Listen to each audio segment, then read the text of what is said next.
Raina and Elizabeth. I'm so excited to be here, and this exhibit is really kind of astonishing. There are also films in the Freedom Theater that I found really compelling, and I'm still trying to think through what it is about, particularly the film on Rhum, that was so profoundly unsettling for me. And I lived in New York for 20 years. But something about what's captured or what's framed in that film is amazing. So I thought I would start with, I'm reading very unfinished work. And as I mentioned, I hope that this will be a conversation, and maybe we can take a break. I've been reading about coffee and rum and sugar and gold, in part to get a sense of what we frame as the history of these objects, because certainly we know there's the economic trade through the Caribbean, the way that bodies were broken and destroyed in harvesting sugar cane, and the coffee trade. I mean, what's happened now that Brazil is our largest importer, but originally it was the Caribbean. And of course, coffee is, I think, Ethiopian in origin. And so this idea of this liquid and these things that we not only take in, but I mean, for gold, it's an object of trade, an object of value, what that's meant for lives. And so I'm still thinking about that. I don't think that I've quite written it yet. But these are the initial thoughts. And I'll also read something called Thingification, which is a longer work that I'm still in the middle of working. And a bit from A Swarm of Bees in High Court, because that's also an ekphrastic exercise in some ways. And just read and then we'll talk. Okay. Coffee, rum, sugar, and gold. So when the poem is finished, is it a feeling of being settled, or is it still an unsettlement, but of a different kind? This is an interesting question. I have my friend Vidu here, and Vidu read a poem I'd written back to him, and I was totally unsettled by hearing the poem. And I was totally unsettled with what was going on in this poem. And I still feel like when I read this poem, as though, oh my God, Tonya, you can't say that in public. I mean, I'm from the South. I have like pearls, imaginary pearls. You're not clutching times. I see you're not clutching them. I'm always clutching them. I'm a pearl clutcher. So just that sense, I think that I'm always unsettled, and yet I said, okay, there's nothing else I can do in this moment with this. It's a doneness. It's a I'm doneness that I can't do anything else. Yeah.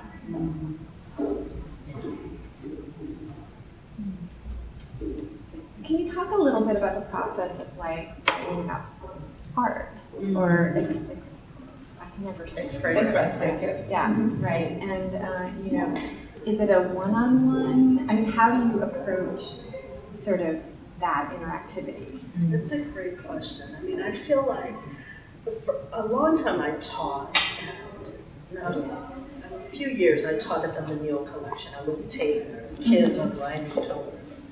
And we would sit in front of a piece and they would write.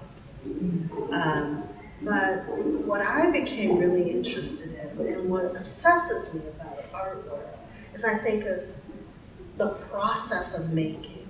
Like this piece, those sort of layers, the visual layers in this piece are astonishing. And so how do you find the parallel in a piece of writing? Or how do you create the sort of structural parallel in a piece of writing? So rather than a one-on-one correspondence. Yes, rather than a description. Like, I'm not interested in my own ekphrastic work, in writing a description of what I see. And I'm not interested in sort of visual art that illustrates what I write. I'm actually interested in them creating something that cannot exist without both image and text next to each other. And that it's something else that is not merely a summation. So, I mean, that for me, I feel like I'm still thinking about this exhibit and thinking about trying to see through, like I say, okay, if we're going to put coffee, rum, sugar, and gold together, how do I understand them in terms of the triangular trade? How do I understand them in terms of this kind of contemporary moment? And what these artists are doing, because they're doing some very different, I mean, this is astonishing work. And so how do you make the sort of literary companion to this that can also live on its own?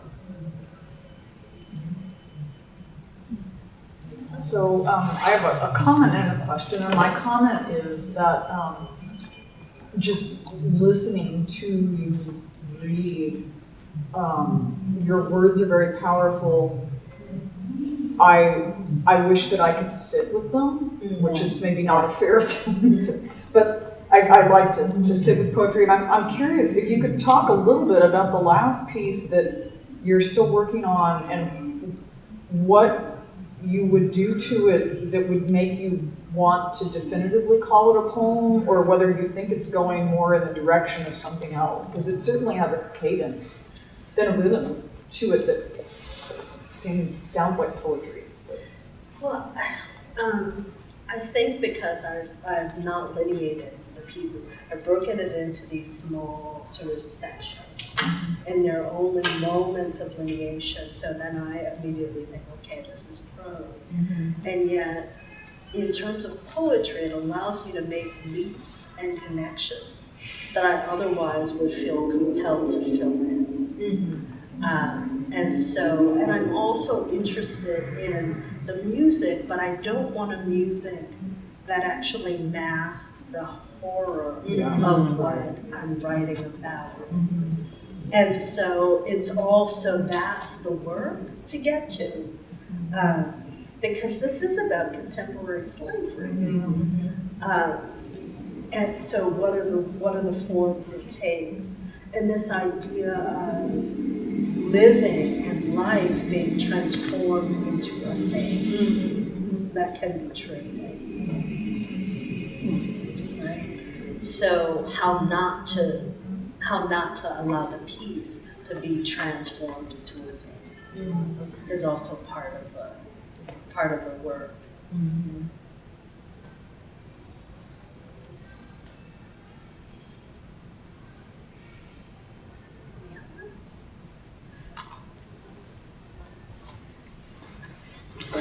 From there? Well, I don't know. No, I don't have to. I'm just going to say that the thing for me, I carried around for years this image, which is from Max Ernst's painting called A Swarm of Bees in the Palace of Justice. And that's why I had a dot matrix printer. And you can't find the thing online anymore. And I had that thing because I was somehow stunned by that particular painting. And so I would try to write poems out of, like, how was this inspiring me? And the poems failed repeatedly. And they failed because I kept trying to do almost a description or something, and tried to create a narrative, and that fell flat. And so I began writing haiku, sort of haiku. They're haiku-ish, linked haiku-ish things. And this is the image.